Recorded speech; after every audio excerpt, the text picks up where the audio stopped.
안녕하세요. 따뜻한 감동이 함께하는 공간 파리의 책방입니다. 여러분 모두 편안한 하루 보내시고 계신가요? 아니면 고단한 하루를 마무리하며 휴식을 취하면서 영상을 보고 계실까요? 어떤 순간이든 편안한 느낌으로 여러분께 감동과 힐링을 선사하는 파리의 책방이 되었으면 하는 것이 저의 바람입니다. 자, 오늘 제가 준비한 책은 류시와 작가님이 쓰신 산문집 새는 날아가면서 뒤돌아보지 않는다. 더숲 출판사 도서입니다. 제가 얼마 전에 업로드했던 영상 류시아님의 내가 생각한 인생이 아니야를 시청자 여러분들이 많이 사랑해 주셔서 오늘도 따뜻한 위로와 공감의 시간이 되셨으면 하는 바람으로 준비해 봤습니다. 워낙 유명한 작품이고 이미 많은 분들이 이 책의 제목에 많이 익숙해 하실 것 같은데요. 제목은 익숙하지만 아직 책을 못 읽으신 분들에게는 더욱 유익한 시간이 되지 않을까 싶습니다.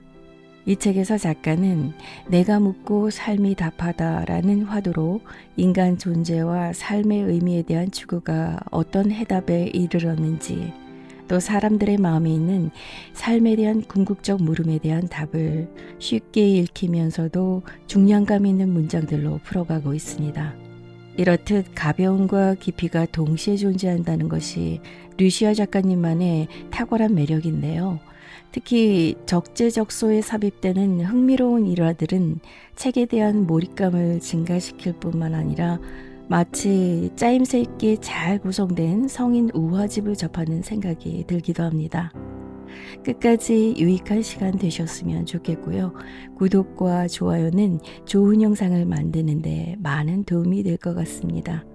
자, 그럼 지금부터 저와 함께 책 속으로 들어가 보실까요? 첫 번째 이야기. 새는 날아가면서 뒤돌아보지 않는다. 자유로운 새가 있었다. 다른 새들과 마찬가지로 하늘을 날고 열매를 따먹고 맑은 목청을 자랑했다. 그런데 그 새에게는 한 가지 습관이 있었다. 자신에게 어떤 일이 일어날 때마다 그것이 좋은 일이든 나쁜 일이든 작은 돌 하나씩을 모았다. 그리고 자신이 모은 돌들을 분류하면서 즐거운 일이 떠오르면 웃고 슬픈 일이 기억나면 울었다. 새는 언제나 그 돌들을 가지고 다녔다. 그 돌들을 결코 잊은 적이 없었다. 세월이 흐르면서 새는 더 많은 돌들을 갖게 되었고 늘 그런 식으로 과거의 일들을 떠올리며 돌들을 분류했다. 마침내 돌들이 무거워져서 새는 하늘을 나는 것이 점점 힘들어졌으며 어느 날은 더 이상 날 수 없게 되었다. 몇 년 전까지만 해도 하늘 높이 날던 새는 이제 땅 위를 걸을 수조차 없게 되었다. 혼자서는 한 걸음도 움직이기 힘들었다. 열매를 따먹을 수도 없었다. 이따금 내리는 비에 겨우 목을 축일 뿐이었다.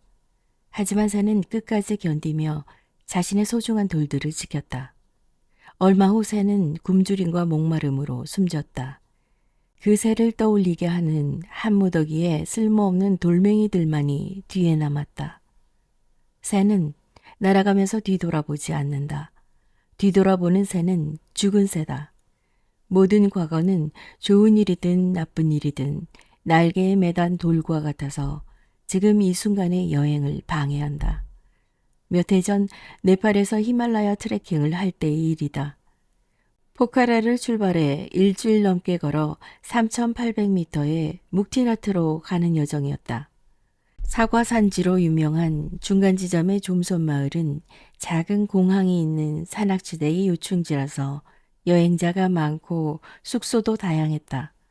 우리 일행은 공항 부근의 작은 게스트하우스에 묵었는데 여주인이 볼에 밥풀이 붙은 욕심쟁이였다.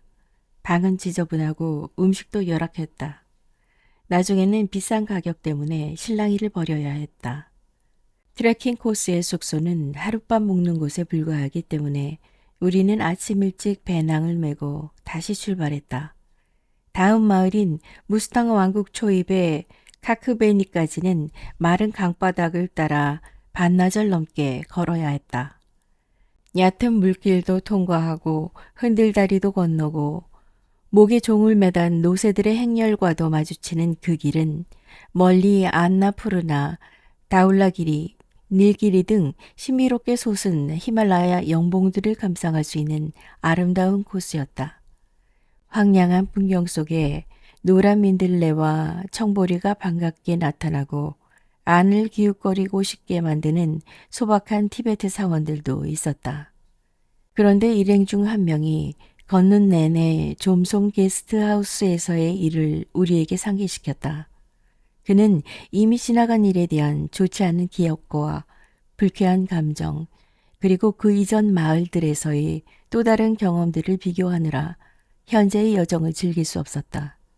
카크베니에서 점심을 먹고 고지대의 묵티나르로 올라가는 가파른 오르막길에서도 그는 카크베니 식당의 불결함과 바가지 요금을 지적했다. 지구상에서도 보기 드문 광대한 황량함에 탄성을 지르게 되는 계곡들은 그의 트레킹 일기에 기록되지 않았다. 그토록 빼어난 절경을 그토록 저렴한 비용으로 누릴 수 있는 지역은 세상에 많지 않다. 히말라야 설산들에 둘러싸여 100원에 향기로운 차를 마시는 것을 상상해보라. 어떤 찬사의 말로도 그 고마움과 감동을 표현하기 어렵다. 그러나 그의 트레킹은 무거운 배낭과 부정적인 기억들에 짓눌린 여정이었다. 그가 마음을 데리고 가는 것이 아니라 마음이 그를 끌고 가고 있었다. 숨이 턱에 차는 가파른 길, 발바닥의 물집, 불편한 게스트하우스와 맛없는 음식의 경험 등을 다 포함하는 것이 트레킹이다. 좋은 것만 기대하면 트레킹은 불가능하다.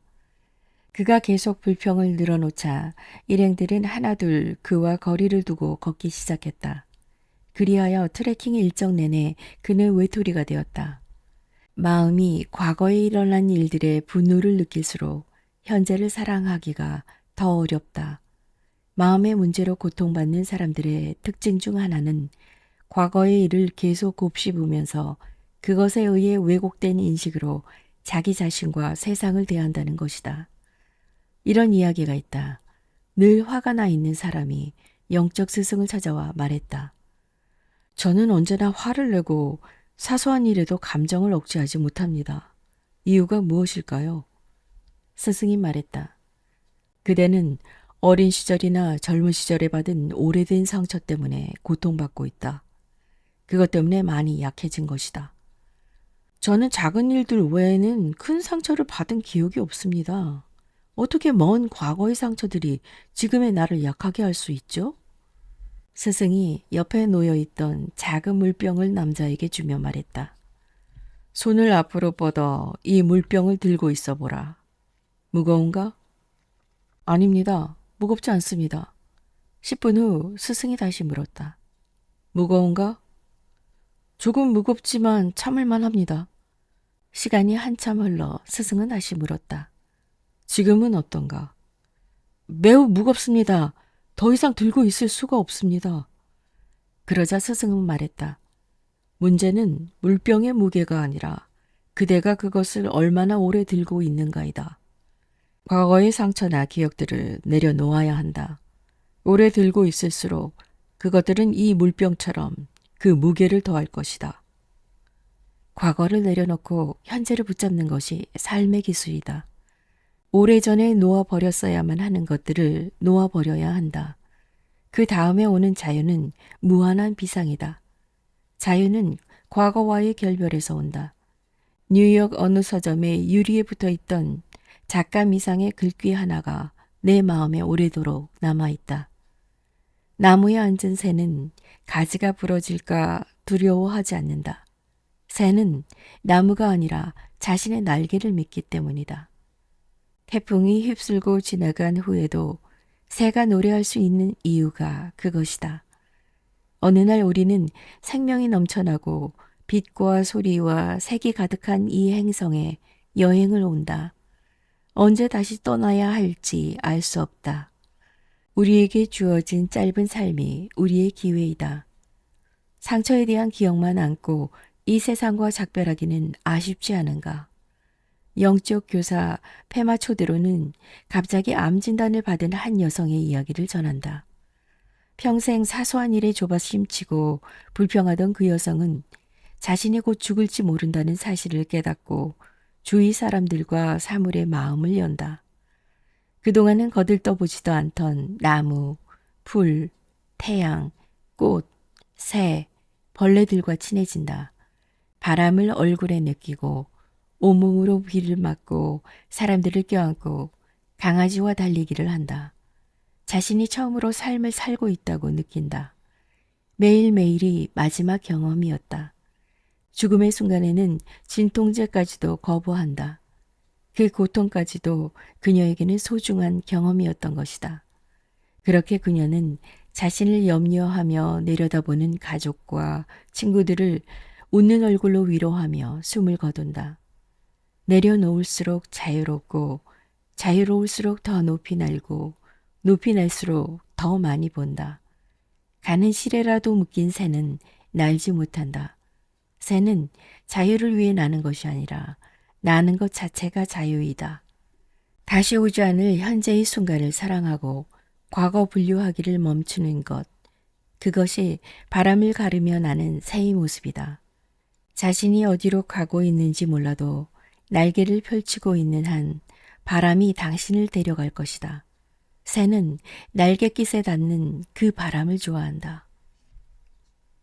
히말라야를 그리는 사람, 불확실성과 친해지기. 히말라야 일출 감상지로 유명한 네팔 카트만두 근교의 나가르코 산장에서 나는 그를 만났다. 동트기 전에 일어나 테라스의 전망대로 갔더니 한 일본인 남자가 먼저 나와 있었다. 그는 의자에 앉지도 않고 절벽 난간에 선 채로 한 손에 작은 스케치북을 들고 뭔가를 열심히 그리고 있었다. 다가가서 봤더니 붓펜으로 여명 속 히말라야를 그려나가고 있었다. 그림은 별로였다. 분 올리는 솜씨가 전문가답지 않고 백지 위에 흐르는 검은 선들은 특별한 감흥을 불러일으키지 않았다. 그런 것에 아랑곳하지 않고 남자는 몰입해서 그림을 그려나갔고 한 장이 채워지면 금방 다음 장으로 넘어갔다. 이윽고 해가 떠올라 만년설 덮인 경사면들에 황금 광선이 부딪혀 반사될 때 그곳에 모인 사람들 모두가 사진을 찍거나 탄성을 지르는 와중에도 그 남자는 부지런히 그 순간들을 그림에 담았다. 일출 감상을 마치고 아침을 먹은 뒤 카트만두로 돌아가는 차 안에서 다시 그를 만났다. 마침 그가 내 옆자리에 앉았기 때문에 대화를 나눌 수 있었다. 일본어와 영어를 섞어 내가 알아들은 내용으로는 그는 도쿄에서 왔으며 학교 졸업 후 줄곧 직장을 다니다가 50살에 사표를 내고 혼자서 카메라 하나와 스케치북을 들고 세계 여행을 다니는 중이었다. 살던 집도 팔았다고 했다. 재산의 절반을 아내에게 주고 이혼한 뒤 미련 없이 떠났다. 그는 나고리 나쿠, 즉 미련 없이를 강조했다. 아내는 직장과 애인이 있기 때문에 잘 살아갈 것이라고 했다. 과거의 삶을 완전히 정리하고 떠나온 것이었다. 무엇이 문제였느냐고 묻자 그는 한마디로 답했다. 행복하지 않았다. 그에게 맞지 않는 직업, 그에게 맞지 않는 조직이었으며 그의 영혼에 맞지 않은 아내였다. 자식을 키우고 생존해야 했기 때문에 스스로를 무시하고 무시당하며 25년을 견뎠다. 그리고 이후의 삶은 행복하게 살기로 한 것이다. 언제 작별할지 모르는 삶을 더 이상 놓치지 않기 위해 무의미한 것들과 작별하기로 했다. 삶을 놓치는 것이야말로 스스로에게 죄를 짓는 것이라고 그는 느꼈다. 어려서부터 좋아하던 그림을 그리며 세상을 보고 싶었다. 그것이 전부였다. 카투만두 시내에서 우리는 사요나라, 행운을 빕니다 하고 손을 흔들었다. 굳이 그에게 행운을 빌어줄 필요는 없었다. 그는 이미 스스로 행복의 파도 타기를 하고 있는 사람이었다. 그의 얼굴과 웃음이 그것을 말해주었다. 그림 실력이 중요한 게 아니었다. 그림을 그리는 기쁜 순간, 미지의 세계로 여행의 발걸음을 내딛는 희열의 순간, 자신이 살아있음을 느끼는 순간들이 더 중요했다. 그 순간을 누리기 위해 안정된 삶을 포기하고 불확실성을 껴안은 것이다. 죽음이 임박했을 때 가장 후회스러운 일은 스스로를 무시하며 살았다는 것이다. 가슴이 원하는 여행을 하지 않은 것만큼 큰 실수는 없다. 남의 기준에 맞추고 사회의 암묵적인 동의에 의문 없이 따름으로써 그렇게 하지 않았다면 경험했을 더 많은 기쁨들을 스스로 놓쳐버린 것이다. 이런 이야기가 있다. 한 남자가 죽었다. 자신의 죽음을 알아차렸을 때 그는 신이 여행 가방을 끌고 자신에게 다가오는 것을 보았다. 신이 말했다. 자, 아들아, 떠날 시간이다. 남자가 놀라서 말했다.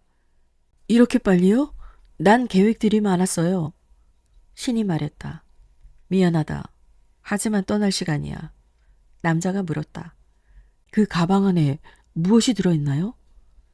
너의 소유물이 들어있지. 내 소유물이요? 그 말은 내 물건들, 옷과 돈, 이런 것들인가요? 그런 것들은 너희 것이 아니었어. 그것들은 이 행성에 속한 것들이지. 남자가 다시 물었다.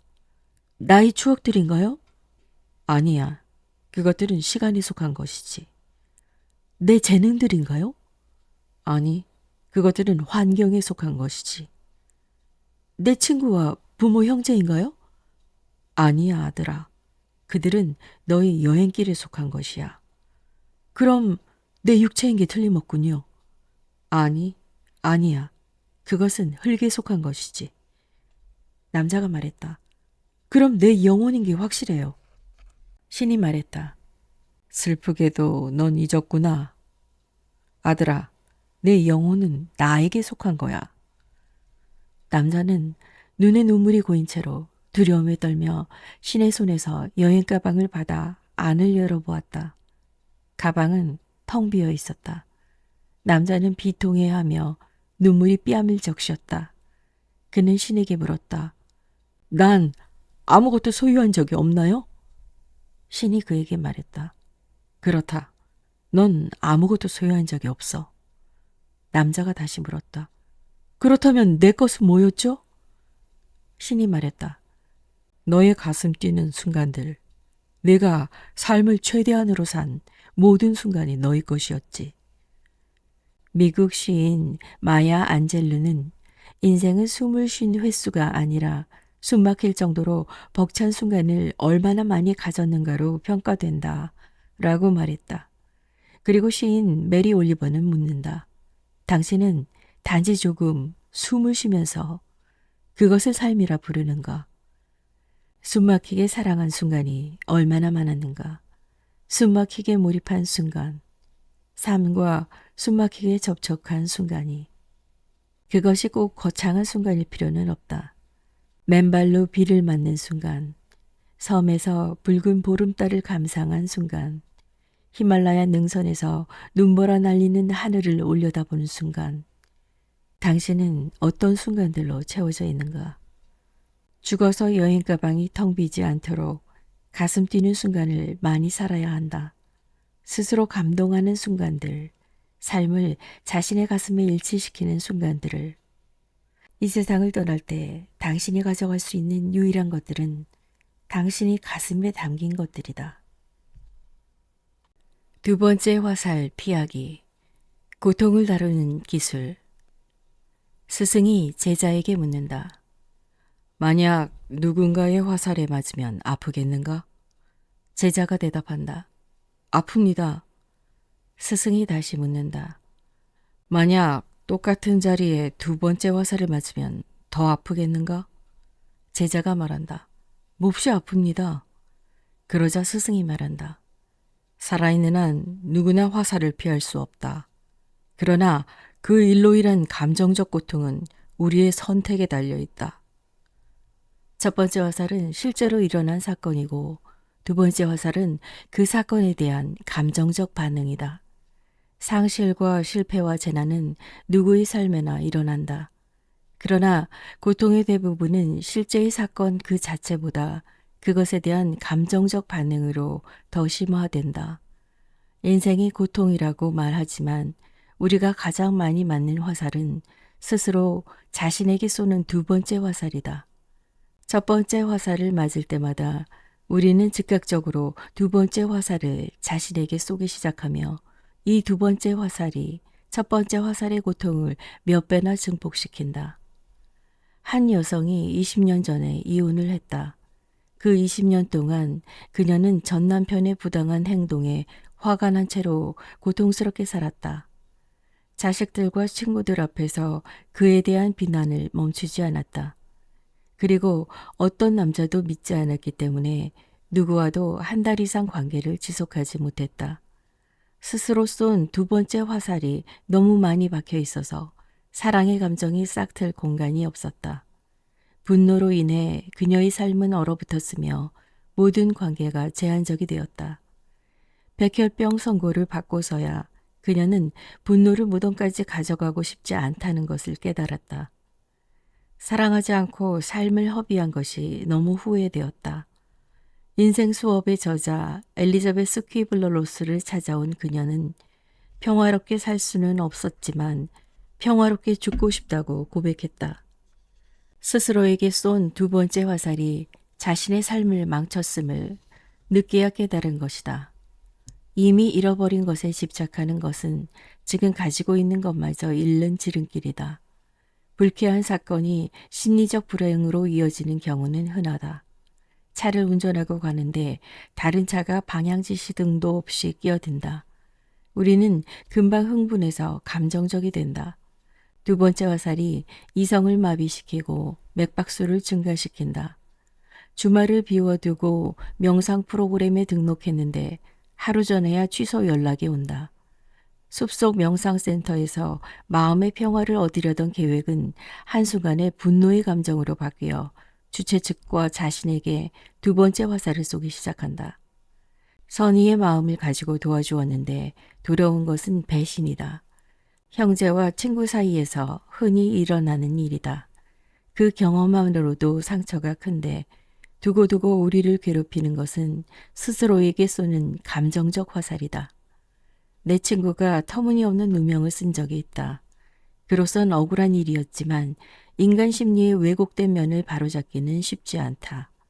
진실하고 정의롭다고 자부하는 이들도 자신의 이익과 질투심 때문에 누군가를 희생양으로 삼곤 한다. 이 악의적인 비난 때문에 그와 가깝던 이들까지 등을 돌렸다. 조금만 상황을 살펴봐도 헛소문임을 알 수 있었지만 사람들은 때로 진실에는 관심이 없다. 진실이 신발끈을 묶고 있을 때 거짓은 지구를 반바퀴 돈다. 억울함, 배신감, 증오, 복수심이 꿈속에서도 그를 괴롭혔다. 그리고 그 감정들이 그로 하여금 현재를 생생하게 살지 못하게 막았다. 화분의 뿌리가 꽉 차서 분갈이가 필요한 식물처럼 마음속 화분에 부정적인 뿌리들이 뒤엉켰다. 우리는 상처 입은 감정들이 자신의 삶을 방해하는 것을 너무 오래 허용하지 말아야 한다. 나는 그 친구에게 물었다. 어느 것이 그를 더 괴롭히는지, 일어난 사건인지 아니면 그것에 대한 자신의 감정적 반응인지. 마침내 그 친구가 그렇게 했듯이 우리는 두 번째 화살들을 단호히 뽑아버려야 한다. 누군가를 원망하면서 자신에게 화살을 쏘아 대기에는 인생이 너무 짧은 것이다. 화살에 맞으면 아픔을 느끼되 그 아픔을 과장하지 말라고 붓다는 충고했다. 병이 난 제자를 찾아가서도 아파하되 그 아픔에 깨어있으라고 가르쳤다. 상처에 너무 상처받지 말 것, 실망에 너무 실망하지 말 것, 아픔에 너무 아파하지 말 것. 이것이 두 번째 화살을 피하는 방법이다. 잠시 아플 뿐이고 잠시 화가 날 뿐이고 잠시 슬플 뿐이면 되는 것이다. 그 순간이 지나면 우리는 다시 맑고 투명해진다. 우리는 첫 번째 화살의 반응을 보이는 데는 익숙하지만 두 번째 화살을 다루는 데는 매우 서툴다. 칼로 림포체는 말한다. 용서는 나에게 상처를 준 사람을 해방시켜주는 일이 아니다. 그 사람을 향한 원망과 분노와 증오에서 나 자신이 해방되는 일이다. 어느 마을에서 산비탈을 개간해 배나무를 심었다. 배를 많이 수확해 가난에서 벗어나고 자신들도 배를 먹기 위해 마을 사람들은 열심히 물을 주고 걸음을 나르며 희망을 쏟아부었다. 해마다 키가 크는 배나무를 보는 것만으로도 행복했다. 그런데 몇 해 후 그 나무들에 열린 것은 배가 아니라 사과였다. 애초에 묘목을 잘못 골랐던 것이다. 배나무에 오랫동안 많은 기대를 걸었던 마을 사람들은 실망이 너무 커서 그 사실을 받아들일 수 없었다. 그들은 그것이 사과라는 사실을 부정하고 배라고 부르기 시작했다. 그러자 또 다른 문제가 발생했다. 마을에 이미 사과나무가 있었고 그 나무에서 사과가 열리고 있었기 때문에 기존의 사과를 뭐라고 불러야 하는가 하는 것이었다. 혼란을 피하기 위해 그들은 그것도 배라고 부르기로 했다. 그래서 이제 그들에게는 사과가 존재하지 않게 되었다. 배를 팔러 시장에 갈 때마다 다른 마을 사람들은 사과를 배라고 부르는 그들을 놀리고 비웃었다. 그런 식으로 어딜 가나 조롱을 피할 수 없었다. 자신들이 기대한 배가 아니라 사과를 매단 그 미친 나무에 대한 배신감과 수모감이 극에 달하자 마침내 그들은 일제히 산비탈로 몰려가 나무를 모두 뽑아버렸다. 그래서 몇 년 동안의 수고가 물거품으로 돌아가고 그들의 마음속에는 극도의 좌절과 분노감만 남았다. 마을 사람 전체가 스스로에게 두 번째 화살을 쏘아댄 것이다. 이청준의 단편 소설 미친 사과나무의 줄거리이다. 배가 열리기 원하지만 사과가 열리는 경우는 허다하다. 삶에서 일어나는 대부분의 고통은 마음속에서 상상한 배와 현실의 사과가 일치하지 않을 때 일어난다. 누구에게나 일어나는 그 사건들을 우리는 즉각적으로 개인화시키고 감정을 투영한다. 일어난 일이 아니라 일어난 일에 대한 우리의 해석이 우리를 더 상처 입히는 것이다. 고통으로부터의 자유는 문제로부터의 해방이 아니라 문제를 더 복잡하게 만들지 않는 마음에서 온다. 밖에서 날아오는 화살은 피하거나 도망치면 그만이다. 그러나 자기 안에서 스스로에게 쏘는 화살은 피할 길이 없다. 정신의 가장 해로운 일이 되새김이다. 마음속의 되새김은 독화살과 같다. 문제를 느끼는 것은 좋다.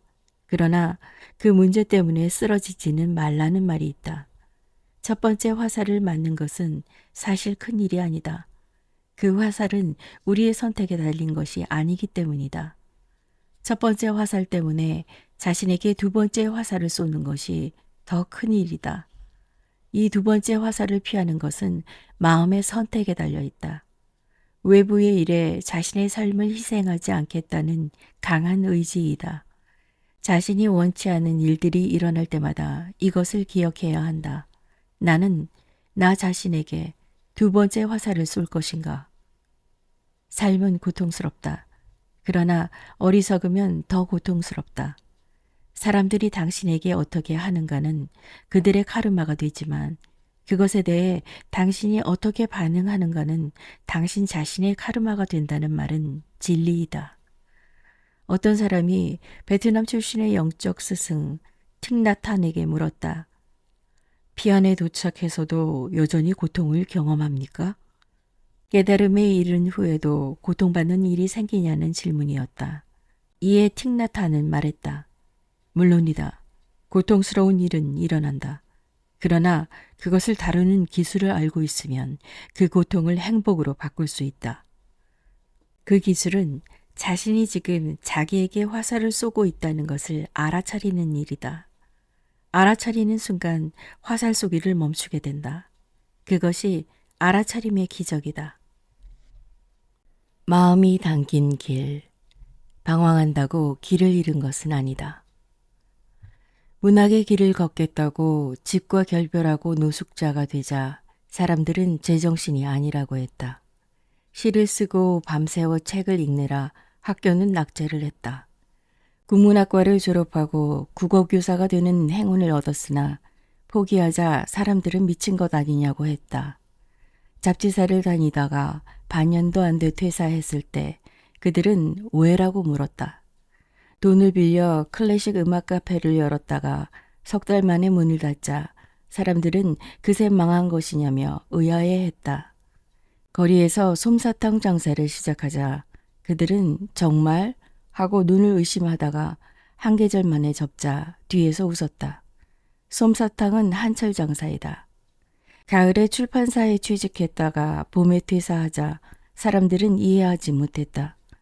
서울에서의 생활을 버리고 경기도 산 중턱 버려진 집으로 들어갔을 때 그들은 나에 대해 포기했다. 산에서의 생존이 한계에 부딪혀 여의도의 회사에 다니자 사람들은 어울리지 않는다고 말렸다. 바바하리다스의 성자가 된 청소부 원서를 읽고 그 책을 번역하겠다며 회사에 사표를 내자 다들 어리석은 결정이라며 만류했다. 그 원고는 재미없다는 이유로 몇 군데 출판사에서 거절당했다. 불법 체류자가 되기로 마음먹고 뉴욕으로 떠나자 꼭 그래야만 하는가 하고 사람들은 질문했다. 2달 만에 가진 돈을 전부 털어 인도의 명상센터로 가자 차라리 뉴욕에 있을 것이지 하며 혀를 찼다. 다들 내가 아직 정신을 못 차렸다고 했다. 아는 사람 한 명 없는 서귀포로 이사하자 사람들은 계절마다 놀러 오면서도 외롭겠다고 했다. 2해 만에 서울로 돌아오자 그 좋은 곳을 왜 떠났느냐며 아쉬워했다. 어떻게 먹고 살 것이냐는 무모하지 않느냐는 말을 밥 먹듯 들어야만 했다. 정상이 아니라는 말도. 인도에만 자꾸 가자 사람들은 내가 원하지도 않는 유럽에도 가고 중국에도 가라고 조언했다. 해마다 인도를 계속하니 인도가 아니라 비로소 나 자신이 보이기 시작했다. 잠언시집 지금 알고 있는 걸 그때도 알았더라면의 원고를 완성하자 출판사들은 시 있는 독자가 적다며 출간을 거절했다. 인도를 10번 여행하고 하늘 호수로 떠난 여행을 썼을 때 인도 기행문을 읽을 독자는 없다며 출판사들은 고개를 저었다. 프랑스나 스페인 기행문을 쓰면 여행 경비를 대겠다는 제안도 했다. 엘리자베스 퀴블러로스의 인생 수업을 번역하자 죽음을 앞둔 사람들에 대한 이야기라며 또다시 거절당했다. 그 책들이 베스트셀러가 되자 상업적인 작가라는 비난을 들어야 했다. 방황한다고 길을 잃은 것은 아니다. 모든 여행에는 자신도 모르는 비밀스러운 목적지가 있다고 독일의 사상가 마르틴 부버는 말했다. 그 많은 의외로와 막다른 길과 무너뜨린 과거들이 없었다면 지금의 나는 없었을 것이다. 그 길들이 있었기에 지금의 내가 있다. 인간은 본질적으로 길을 가는 사람이다. 공간의 이동만이 아니라 현재에서 미래로의 이동, 탄생에서 죽음까지의 과정도 길이다. 인간을 호모 비아토르라고 하는데 떠도는 사람, 길 위의 사람이라는 뜻이다. 삶의 의미를 찾아 길을 떠나는 여행자, 한 곳에 정착하지 않고 방황하며 스스로 가치 있는 삶을 찾아 나서는 존재를 가리킨다. 그래서 동양에서는 구도 여정 자체를 길이라 했다. 호모 비아토르는 길 위에 있을 때 아름답다.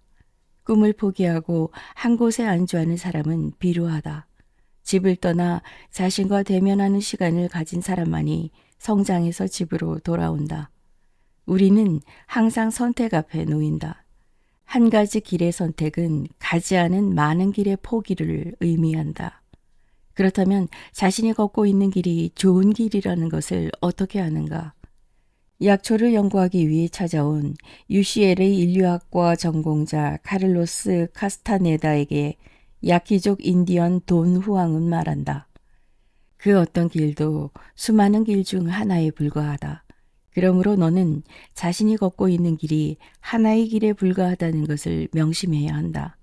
그리고 그 길을 걷다가 그것을 따를 수 없다고 느끼면 어떤 상황이든 그 길에 머물지 말아야 한다.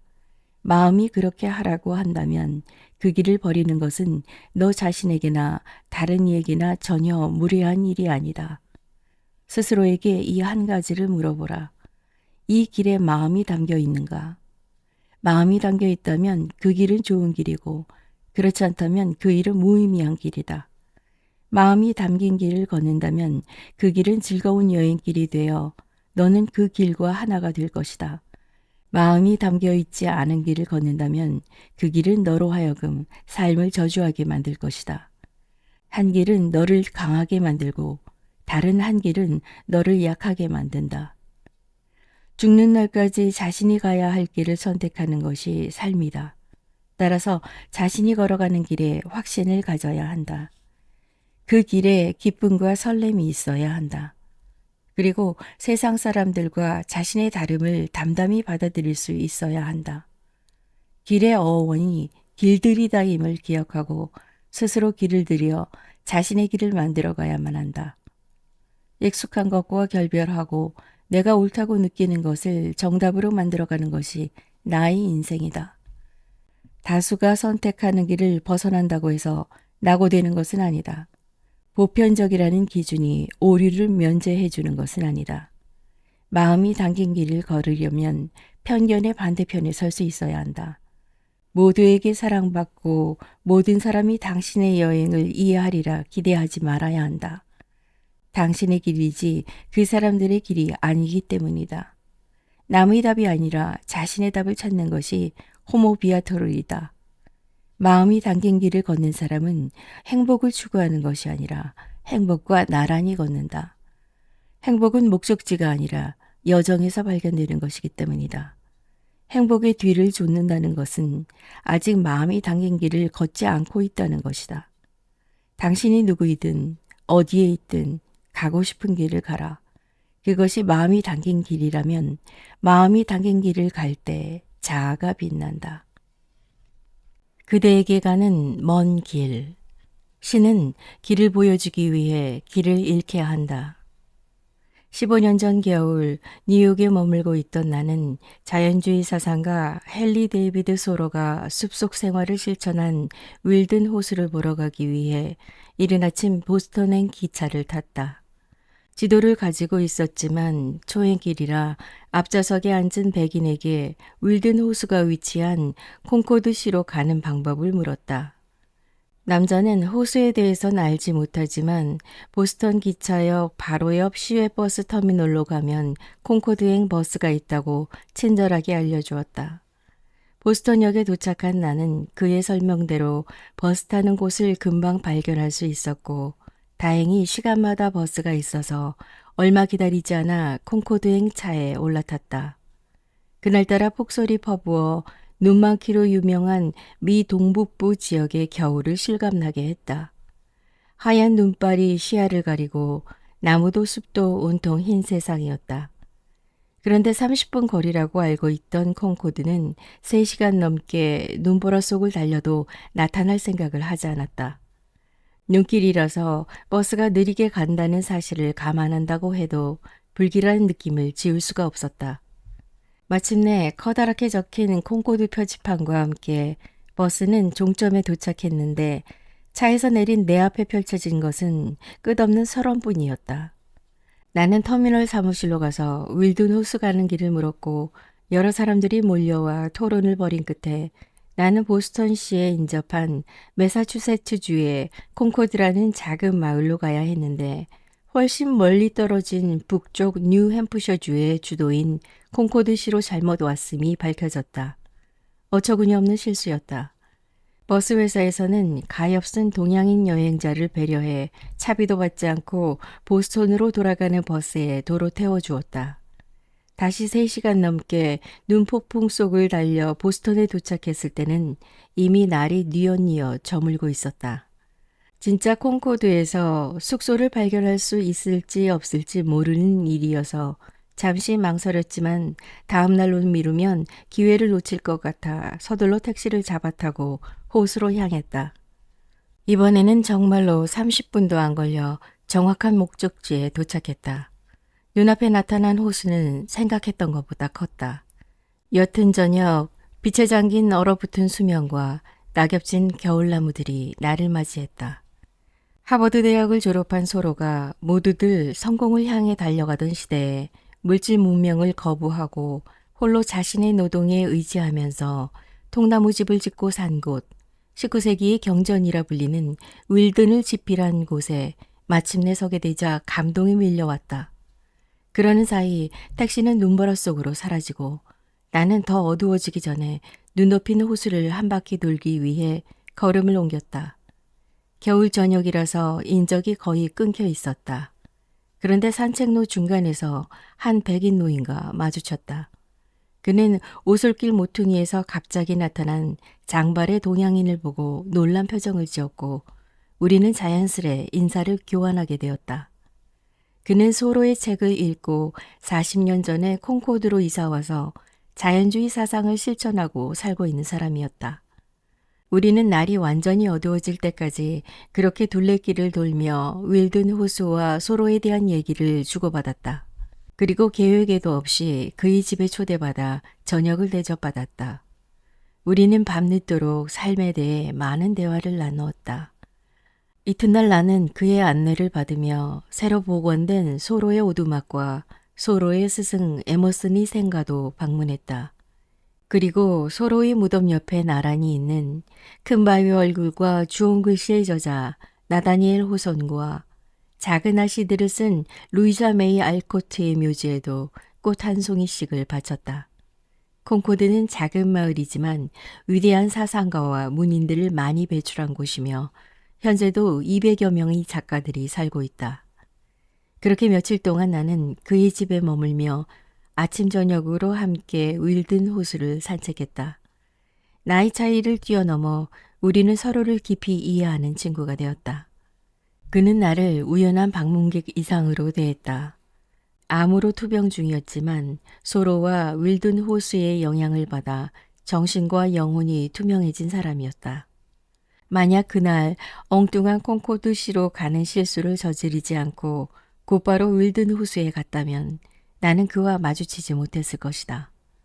내 마음에 남아있는 한 아름다운 영혼을 만나는 행운을 얻지 못했을 것이다.